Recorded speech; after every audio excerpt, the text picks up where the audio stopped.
discussing about performance of contract.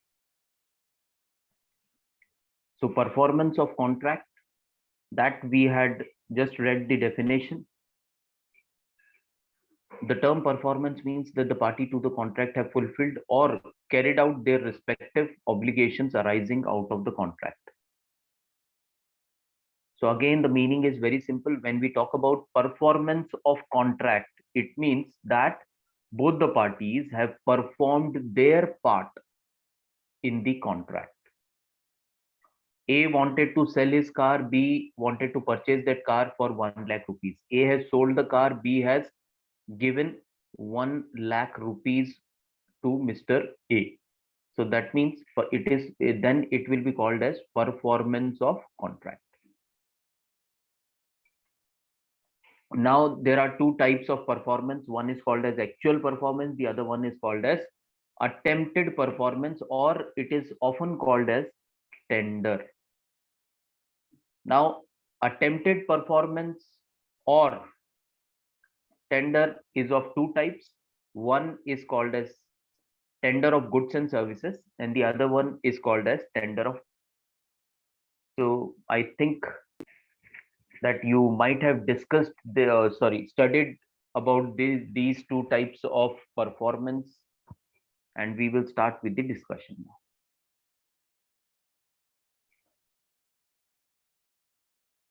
Very simple, we have already discussed. It is called as performance of contract. What is attempted performance, or often it is known as tender? Yes. What is attempted performance? It is very simple again. If you know the meaning of word attempted, rest everything is very clear.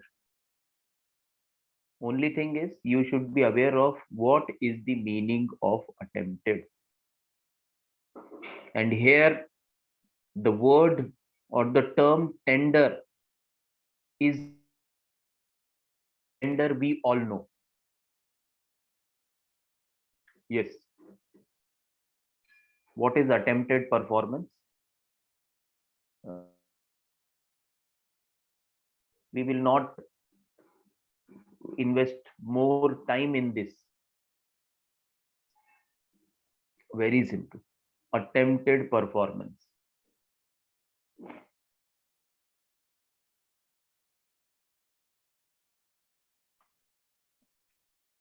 I hope my voice is clear to all. Hello. Yes, sir. Thank you.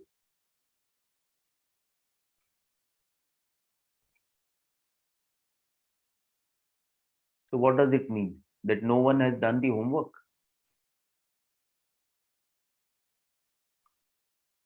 I had informed you in earlier sessions also that it's a very scoring subject. At the same time, most of the failures are seen in legal aspects of business. So please take serious note of it, and please start studying about these terms. Whatever homework we are giving, whatever we are discussing in the class, if you start studying on this, then it will be very easier for you to score more marks. Otherwise it is difficult. Okay, so we will not wait for the answers, we will start. Attempted performance. Attempted, the word attempt is again very simple. When one party tries to complete the part, and because of some reason that party is unable to complete his or her part in the contract, then it is called as attempted performance. Attempt was made by the party, but because of some reason that attempt could not be materialized, and that is called as attempted performance. A went to B's house with car. He wanted to give the delivery of the car to Mr. B, as Mr. B has paid 1 lakh rupees in advance for the car to Mr. A. On the agreed date, on the agreed time, at the agreed place, Mr. A came with the car and he wanted to deliver the car and its paper to Mr. B. But because of some reason, Mr. B was not at his place. His place was locked. His house was locked. So Mr. A wanted to complete his part in the contract, but because of some reason, he could not complete that part. So attempt was made by Mr. A to complete his part in the contract, but because of some reason, he could not complete that part. So that is the meaning of attempted performance. Now, till the actual performance is done, till the delivery of the car is given to Mr. B, till that time it will be called as attempt. This particular contract will be categorized under attempted performance. The moment he delivers the car to Mr. B, it will be called as actual performance.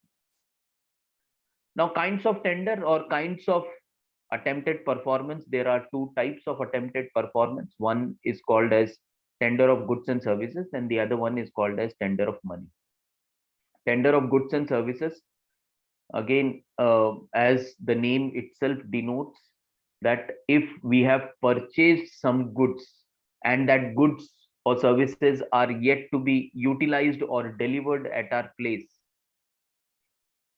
and if because of some reason that party is trying to complete that delivery, but because of some reason it is not performed, then it will be called as tender of goods and services. I had bought a refrigerator from the showroom, and the owner promised me that he will deliver it to my place tomorrow morning.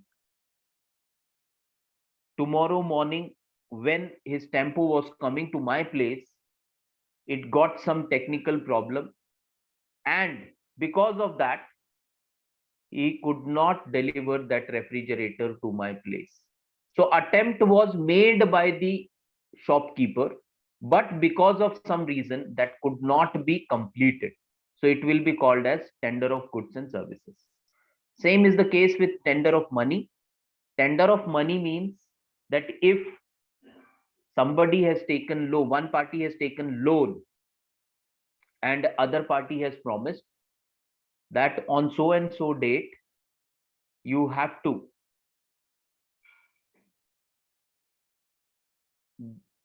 give loan, you have to return this loan to me.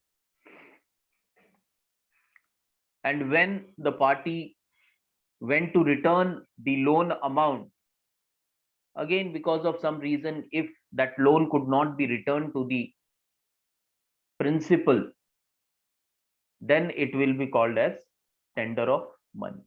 So tender here means attempted performance. Attempt means that one party is trying to complete the promise, but because of some reason the party is unable to complete the promise. So it is called as tender of money.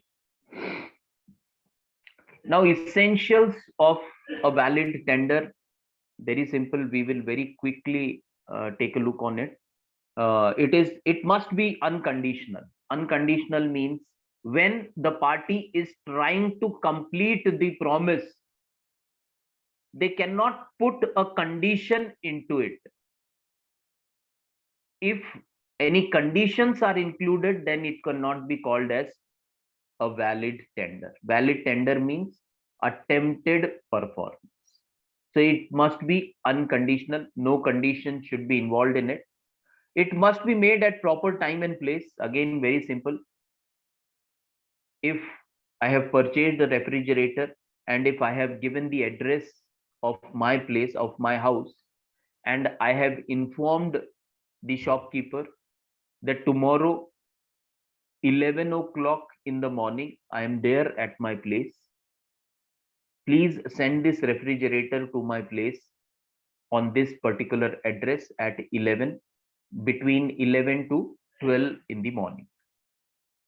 If such is the case, then what the shopkeeper is supposed to do is that he has to send the refrigerator to my address on that particular time. Then only it will be called as attempted performance. I have given the time of 11 a.m. and if he says that I send the refrigerator at 11 p.m. and your house was locked, so I could not deliver, then it will not be called as attempted performance, because it must be made at proper time and place. Proper time means the time which is agreed between both the parties, place which is agreed between both the parties. It must be for the whole obligation. Whole obligation means complete part. When Mr. A has paid for refrigerator, he wants complete refrigerator. It should not happen that one part is coming now, the other part will come tomorrow, the other part will come day after tomorrow, then a technician will come and then he will do the assembly at my place. Then it is not whole obligation. Whole obligation means complete part, whatever has been promised. If 1 lakh rupee is to be returned to Mr. B as loan amount, then complete 1 lakh rupee is to be returned. It is not expected that the person who has taken the loan, he will be returning by say with 10,000 rupees, I'll be returning you now. Then after 10 days, I'll give you 50,000 rupees. After 15 days, I'll give you 20,000 rupees. Such type of attempted performance is not accounted. And last one, it must be made to the authorized agent. Again, very simple. We have already discussed that if the deal is between Mr. A and Mr. B, the deal is to be completed between these two parties only.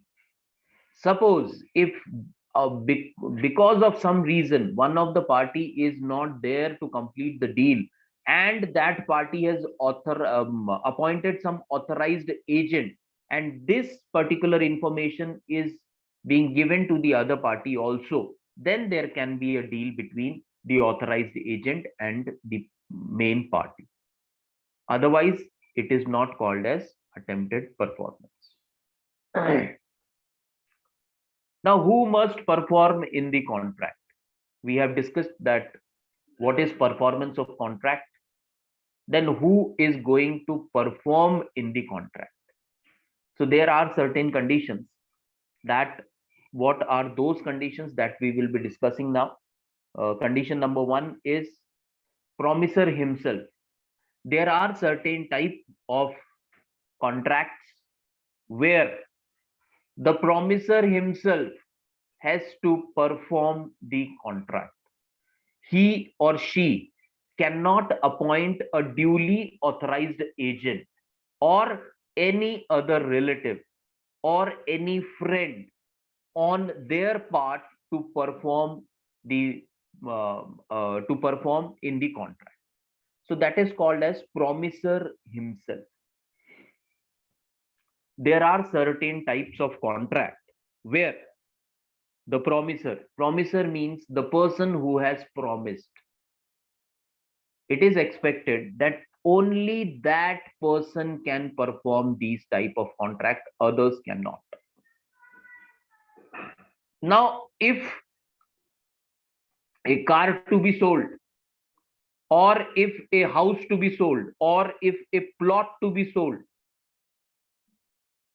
it can be done by the person himself or herself, or it can be done by his or her authorized agent also. Mr. A wants to sell his house. Now he himself can sell his house to Mr. B, who wants to purchase that house, or Mr. A can take the help of a agent, a broker. He can appoint the broker that I am ready to pay you this much of amount if you sell my house to Mr. B at this particular amount. So Mr. A, who owns that house, he himself can sell that house, or he can appoint other person also to sell that house. And in both the cases, it will be considered as a valid contract. But there are certain cases, there are certain type of contracts where it is expected that the promiser himself, if Mr. A has promised something to Mr. B, in these cases, Mr. A is only supposed to complete. No one else than Mr. A can perform the part in the contract. And that is called as, that is the condition under promisor himself. Now, there are certain type of contracts where the skill of the person, intellect of the person, ability of the person, or knowledge of the person is involved. So a contract where intellect, skill, ability, or knowledge of the person is involved. In this type of contract, the person who is promising is supposed to complete the contract. He cannot appoint on his behalf anyone to complete that part in the contract. And this type of contract is called as a contract where only promiser himself or herself can perform the part. For example, Mr. A wants to construct a house. He approaches an architect and he pays the fees of the architect, who, upon receiving that particular fees, agrees that he will give Mr. A design for his proposed house. Now, in this type of contract where skill of the person, why Mr. A has approached the architect? Because of his skill, because of his name, because of his knowledge, because of his intellect, he has approached Mr. A. Now here Mr. A wants the design to be made only by the architect, who is Mr. B.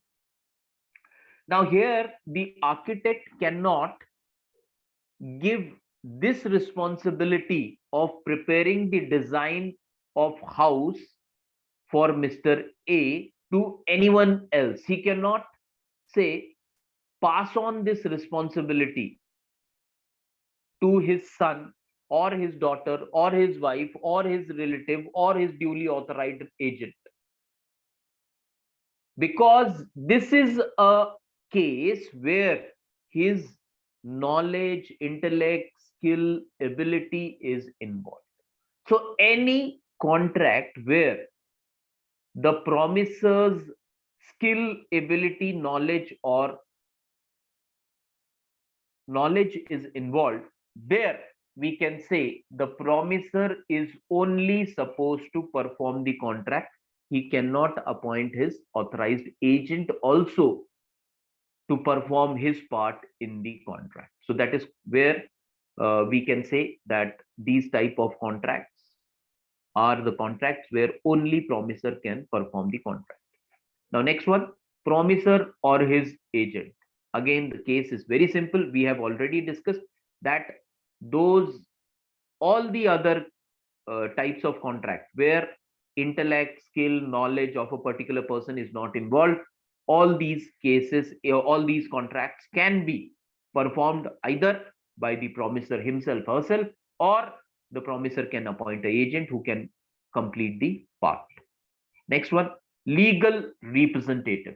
Now, legal representative is, here we all know what is legal representative. when we are at loss because of somebody else. If Mr. A has suffered loss because of action of Mr. B, and Mr. A wants to claim compensation in the court of law, and Mr. A is not a practicing advocate or a lawyer, then Mr. A has to take the help of a advocate who can file a case in the court and who can fight on his behalf, and that is called as legal representative. Third person, again very simple. There are all the other cases which are not included under promisor himself, can be performed by third person also. Mr. A has given loan to Mr. B.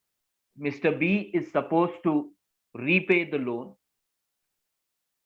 but on that date of returning the loan, Mr. B informs Mr.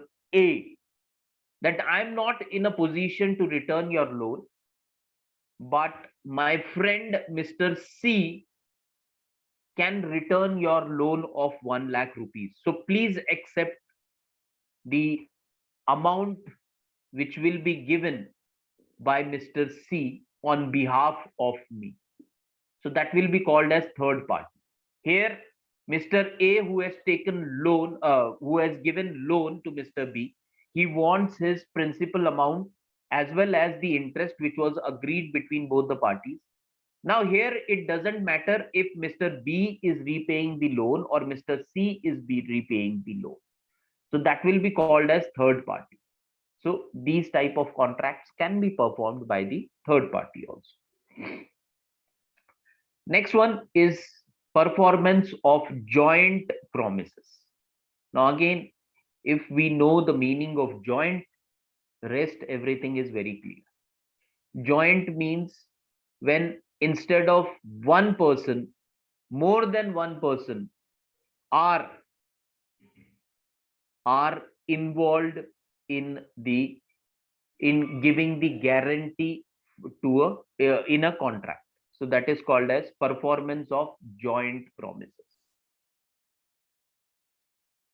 Two or more person have come together and they have given guarantee to Mr. A that Mr. B will definitely return your loan with interest within the agreed period.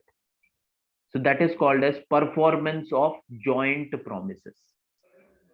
Now, two people had come together and they had given the guarantee to Mr. A that Mr. B is definitely going to return your principal amount and your interest within the agreed period.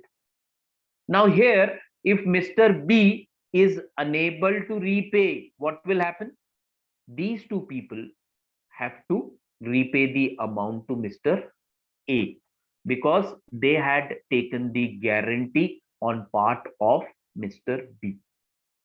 So that is called as performance of joint promises.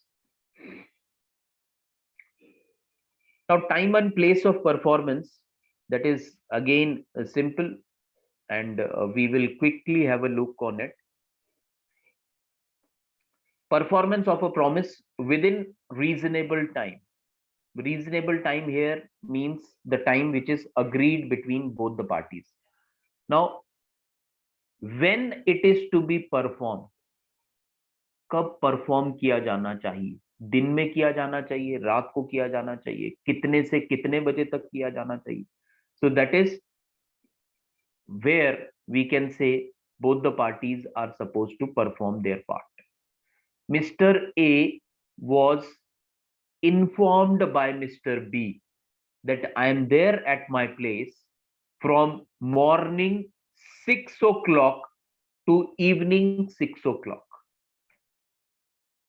If you want to give the delivery of the car by tomorrow, so come to my place between morning 6 to evening 6.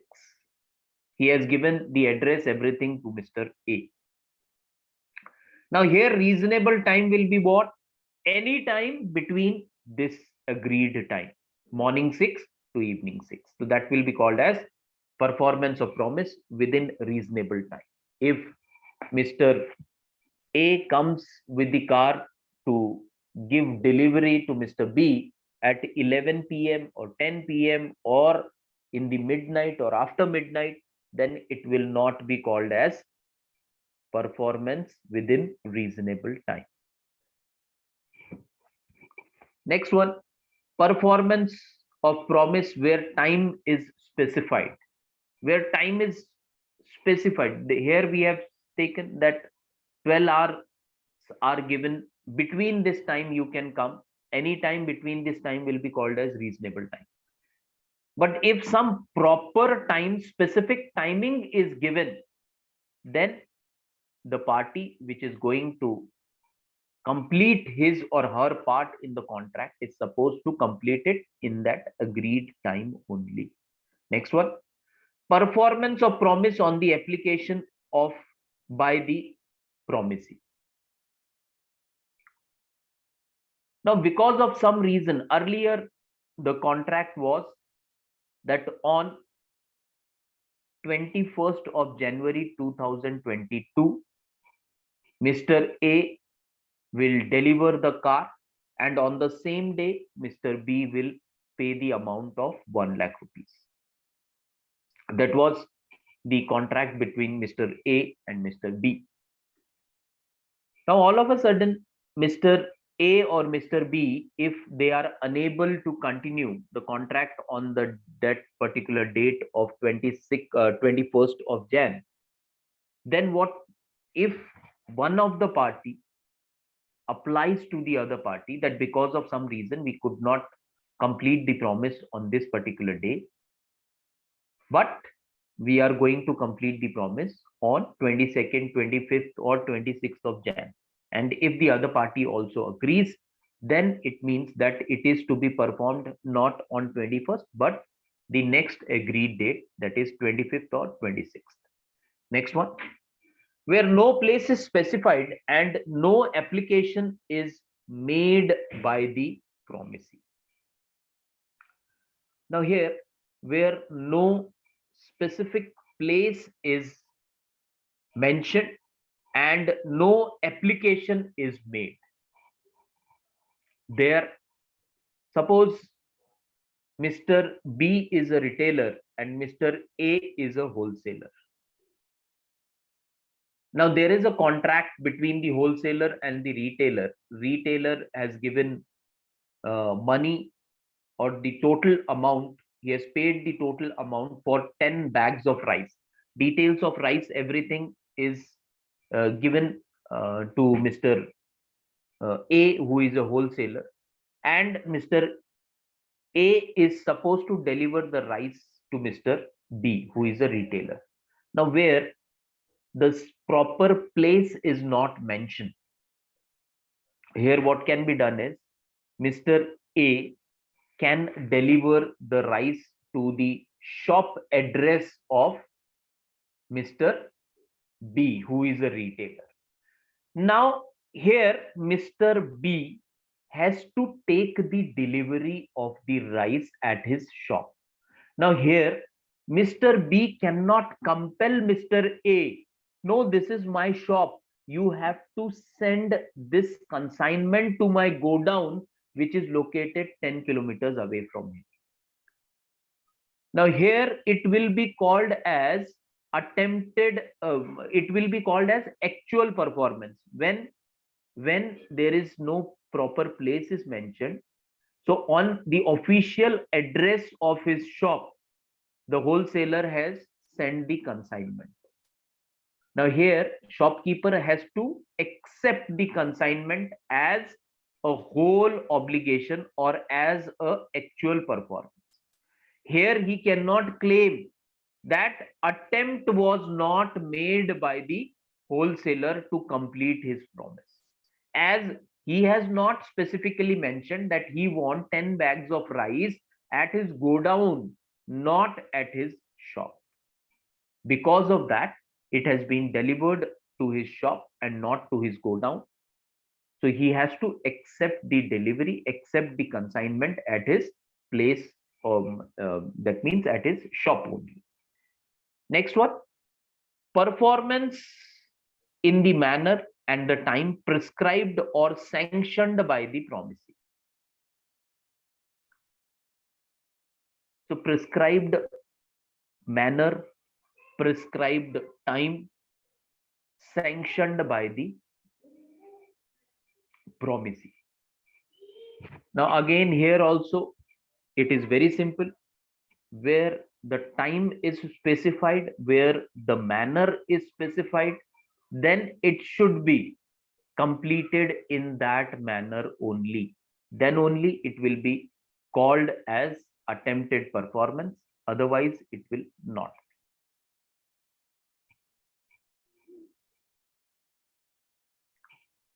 Now the next one, performance of reciprocal promises.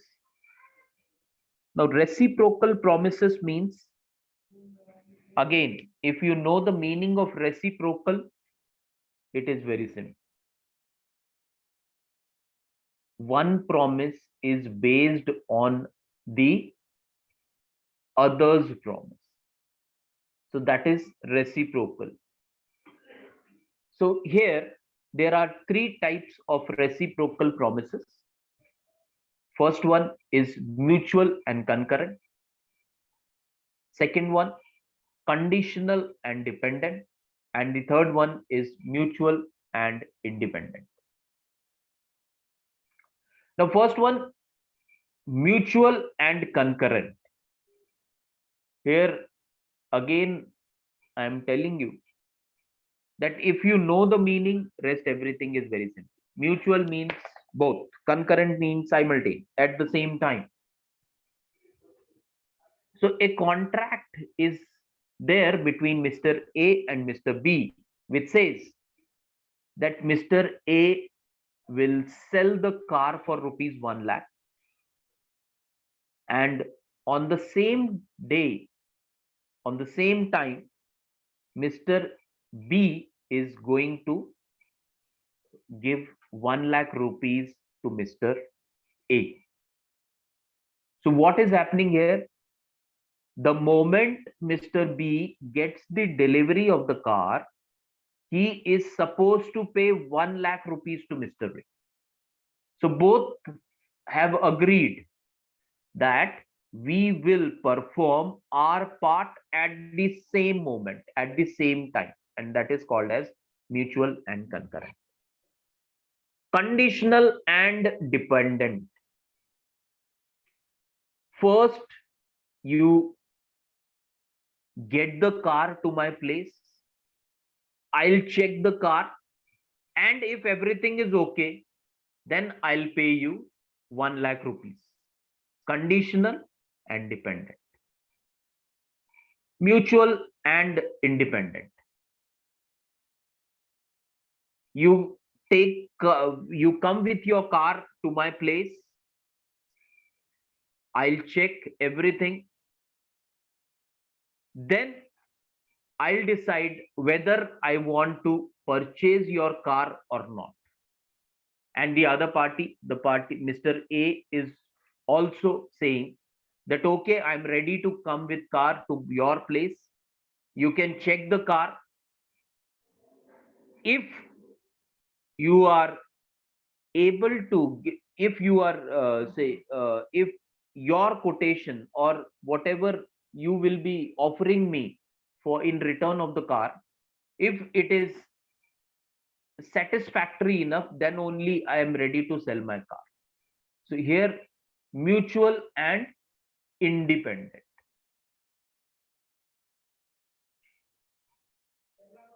Now we have come to the last part of the contract, and that is called as discharge of contract. Discharge of contract means when the contract is discharged, when the contract is complete, when the contract is no more in existence. That time we can call it discharge of contract. I hope that I am audible to all.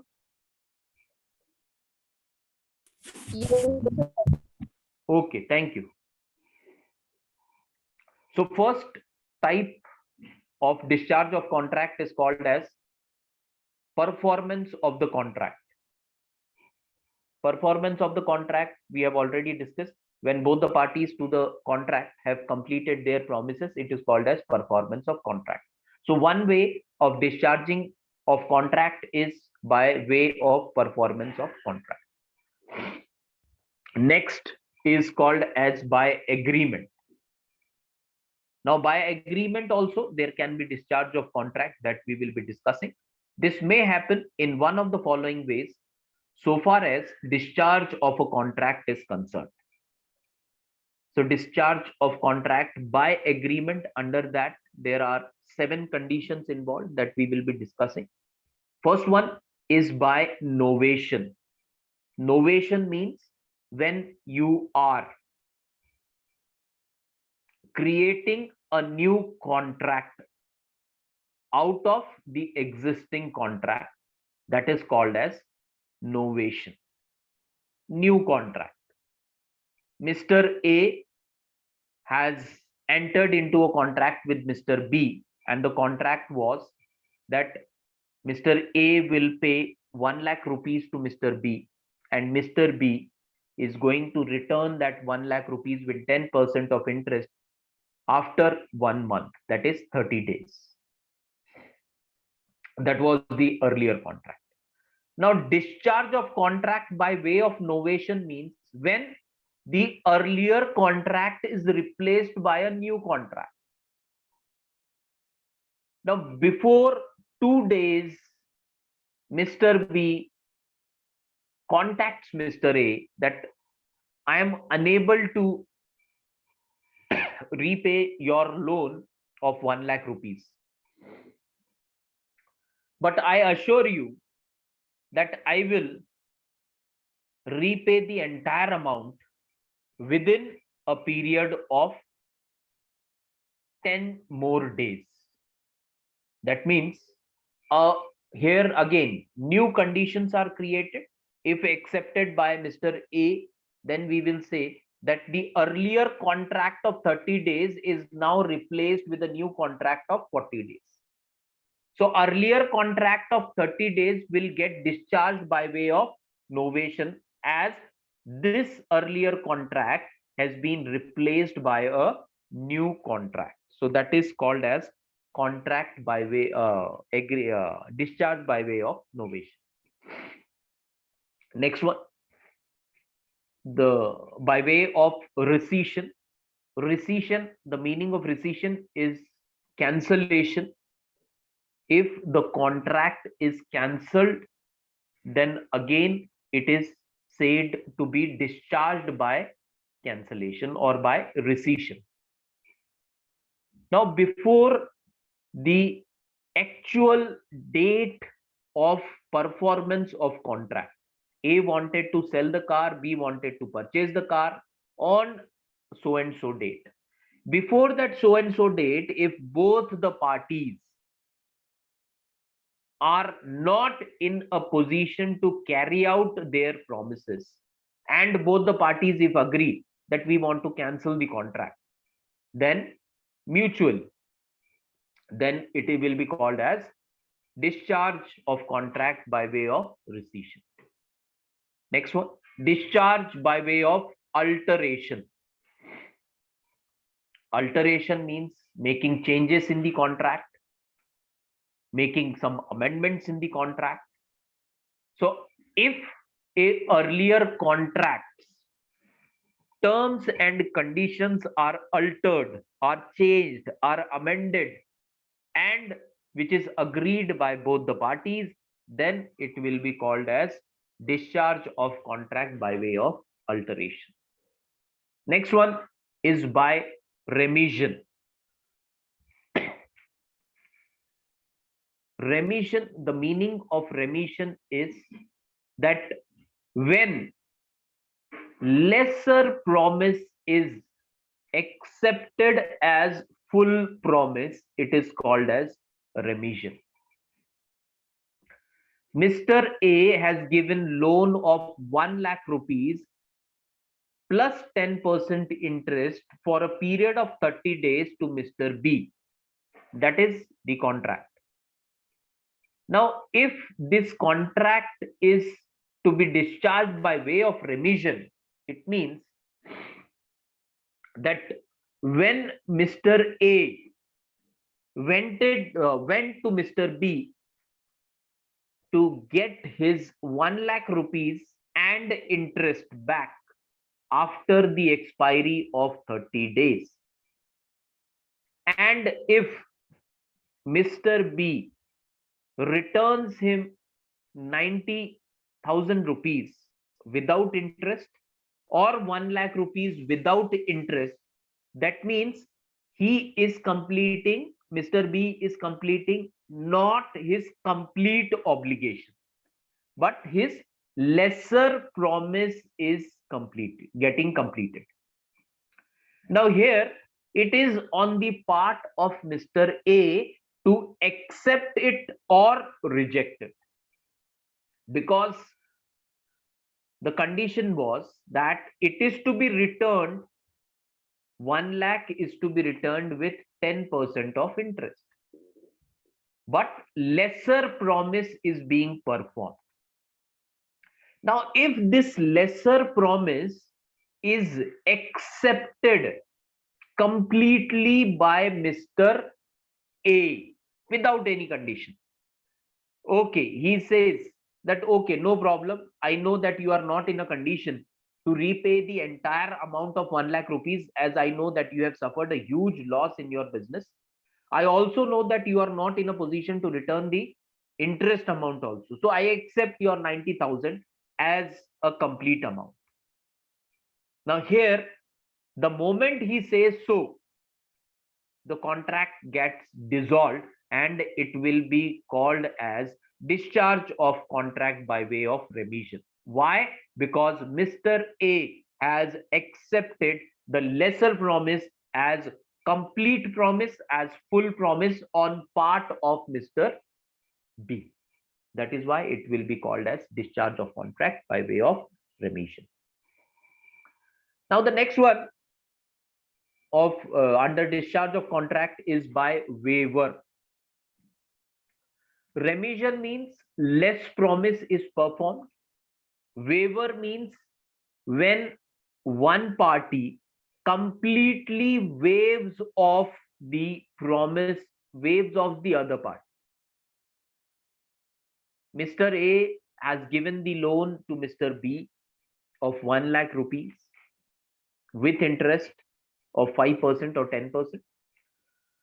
Now, if Mr. A waives off the entire amount and he says that, okay, I know that you have suffered huge losses, or as you have met with an accident, you are not in a position to repay my loan, you need not worry, I have waived off your loan.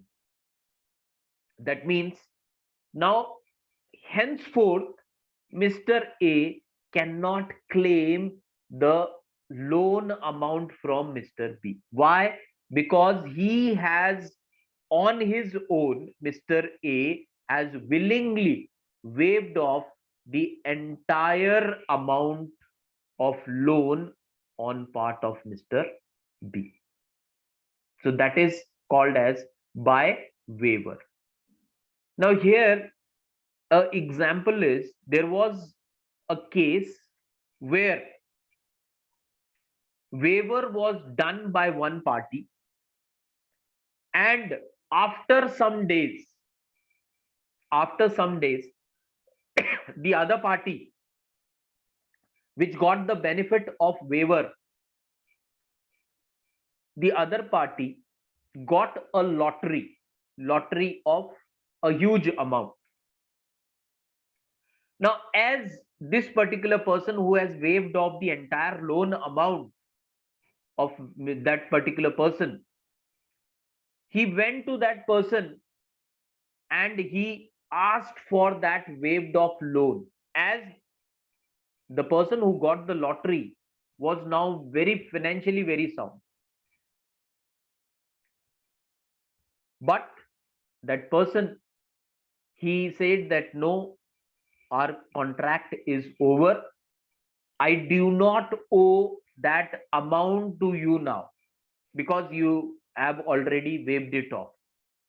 Now, this person, when he got the news that now he is well off and he can return my amount, he approached the court of law. And court of law rejected his application on a condition that the contract was discharged by you by way of waive off. Once you have waived off the entire amount, that too willingly, you have not waived it off for 1 month, 2 months, or 6 months. You have not waived it off with a condition that I am waiving it off. But if you become financially sound after 1 year, 2 year, 3 year, you are supposed to return the amount. Had it been this condition, then yes, your application would have been accepted. But as it was completely waived off without any condition, so there is no contract existing right now. And when there is no contract, how can you claim compensation in the court of law? And that claim was rejected. And that is called as waive off. Next contract is merger. When two contracts are merged and are created into a one contract, it is called as discharge of contract by merger. Last one, by owing to the occurrence of an event. Mr. A wanted to sell his house.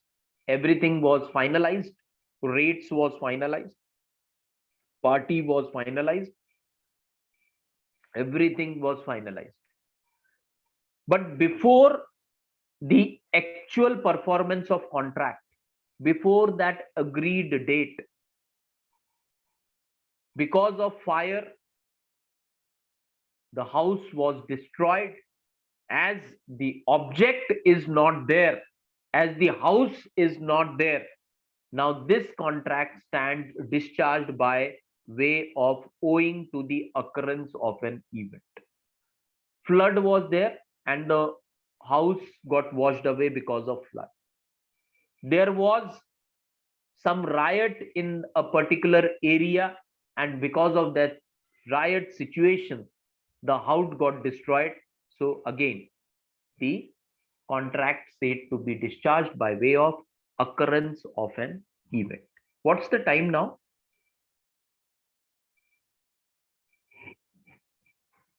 Last 10 minutes.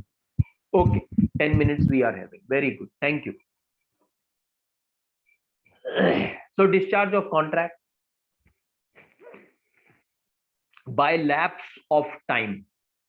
By lapse of time means if the time frame is there, if time condition is involved. I am ready to sell my car to you, but you have to reply me with the condition that okay, you have to give me a positive reply by 1 hour, by 2 hour, by 1 day, by 2 day, by 3 days. If you give reply after 3 days or whatever has been agreed in the agreement or contract, then this particular contract stands dissolved by way of lapse of time. Time was mentioned that if you are coming to a proper place at particular time, then I will definitely pay you 1 lakh rupees and take the delivery of the car. If time is lapsed, if time is not there, so is over, then it cannot be executed. So it will be called as discharge of contract by way of lapse of time. Now, by operation of law, by operation of law, it is four conditions are there. First one is death.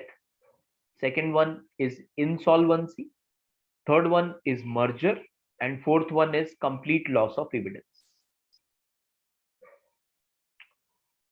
So if the discharge is to be done by way of law, then these four conditions are there. So first condition is death. In some cases, not all, in some cases, the death of the person discharges the contract. The contract stands discharged. So in cases where we had seen only promisor can complete the promise, in those cases, if death occurs to the promisor, if the promisor himself or herself is no more, then there is discharge of contract.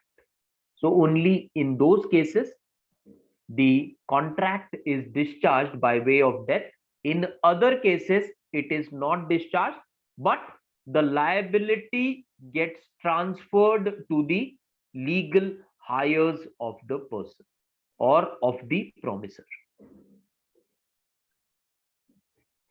Next one is insolvency. We all know what insolvency is.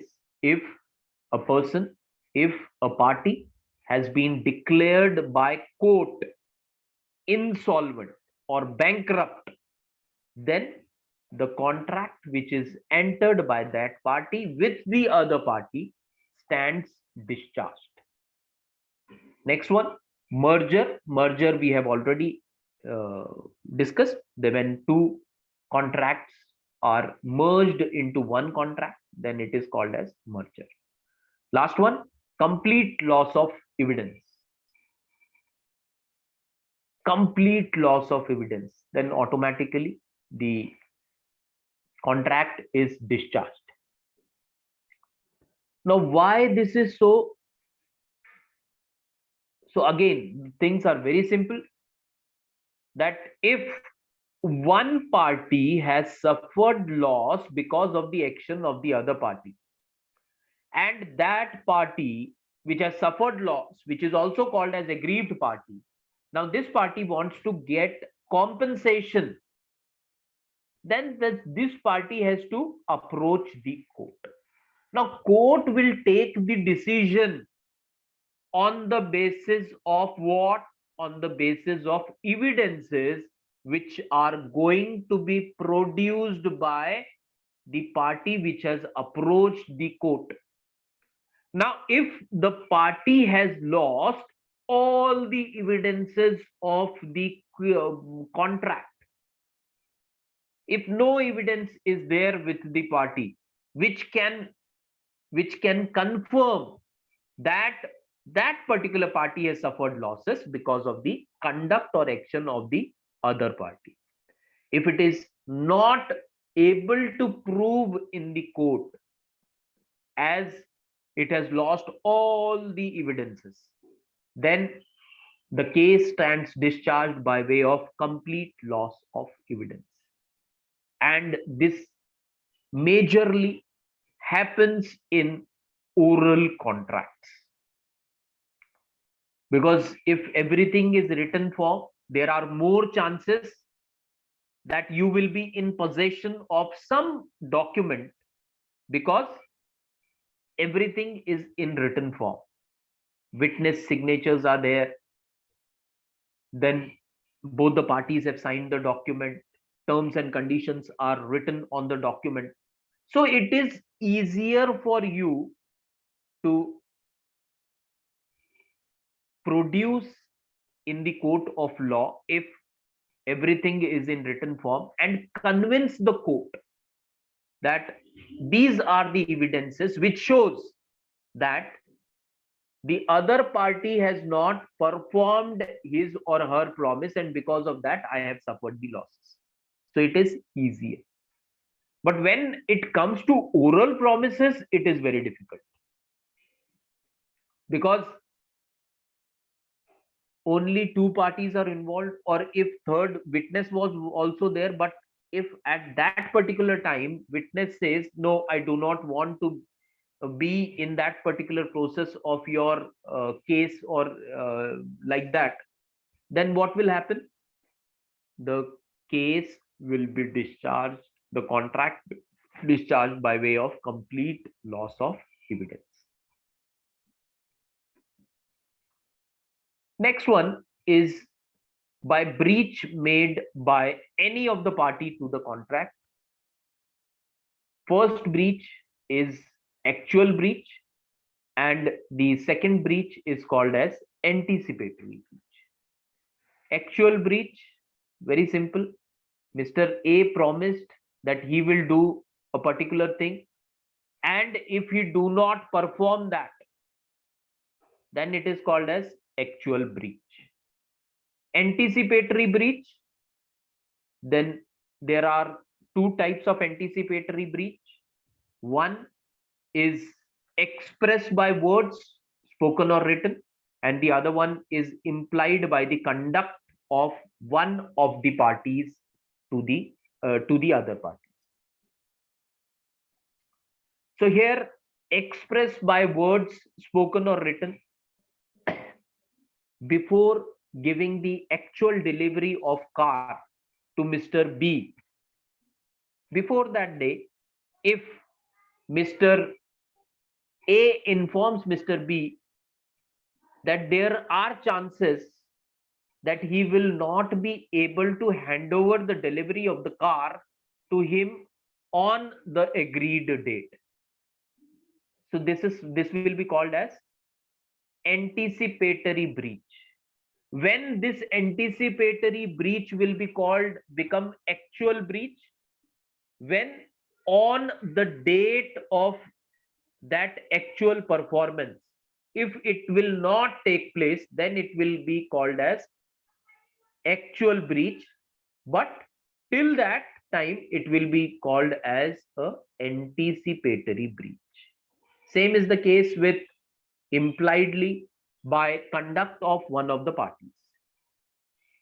Next, discharge of contract is by assignment. Here, by assignment means when one responsibility is given to the other person, and that other person is willing to complete that responsibility, and that is accepted by the other party also. We had taken an example also that Mr. A has given loan of 1 lakh rupees with interest to Mr. B. Mr. B, before the last date or on the last date of repaying the loan, informs Mr. A that I am not in a position to repay the loan, but yes, my friend is willing to repay the loan on my behalf. He will repay the loan complete amount, that is 1 lakh rupees plus 10% of interest. If such thing happens, then the earlier contract gets discharged. How it gets discharged? Because now the responsibility of performance in the contract has changed from Mr. B to Mr. C. So that will be called as discharge by way of assignment. Next one, discharge by way of impossibility of performance, that we have already discussed, that if a party has entered into a contract with the other party regarding sale of property, regarding sale of house, and later on that house is, because of something, because of flood, because of fire, because of riot, because of some any activity, if that house is not there before the actual terms and before the actual agreed date of performance of contract, then it will be called as discharge by way of impossibility of performance. Excuse me, Last sir. one. Yes. Can we continue this or we have to join the next session? No, still 5 minutes are remaining, na? No, it's Or eight. we are time. Yeah, it's 8 Okay, o'clock. okay. Okay, just give me 1 minute. We will complete this last point and then we will stop. Okay, sir. Thank you for reminding. Okay. So last point, we will have a quick click on last point for discharge of contract by material alteration without the consent of the concerned party. Alteration, we had discussed that when changes are made in the existing contract, it is called as alteration. But material alteration means when there are serious changes made in the contract by one party without the knowledge of other party. Now, Mr. A, who has given loan to Mr. B, he is in possession of the original document with him. Now, if Mr. A,